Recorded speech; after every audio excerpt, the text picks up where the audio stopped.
बिना ATM card रे भी बाहरिबो टंका। एटीएम बिना केमिति टंका बाहरिबो आश्चर्य लागुछि ना। एटीएम नेबाकू भूली जाइथिले आपणकर आउ चिंता नाही, एणिकी बिना एटीएम कार्ड रे भी आपण उठाई पारिबे टंका। आश्चर्यजनक खबर हुए तो होई थाई पारे, किंतु यह सत्य अटे। जदि आपण एटीएम जाई आपणकर एटीएम कार्ड भूली जाइछन्ती, संगरे एटीएम नै नाहंती, तेबे एणिकी आपणकर आउ चिंता रहिबो नाही। एबे आपण मानकू एटीएम रो टंका उठाइबा पई कार्ड रो आवश्यकता भी नाही।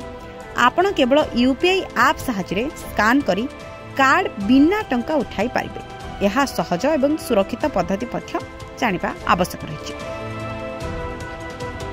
देशर अनेक प्रमुख बैंक जेपरिक एसबीआई, एचडीएफसी, आईसीआईसीआई एवं पीएनबी, एक्सिस बैंक, अन्य बैंक एबे कार्डलेस किंबा यूपीआई आधारित एटीएम रो कैश उठाण सेवा प्रदान करूछन्ती।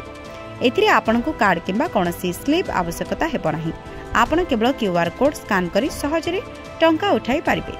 एही सेवार नाम हेउछि कार्डलेस कैश उठाण किंबा यूपीआई कैश उठाण। Bureau report, news express.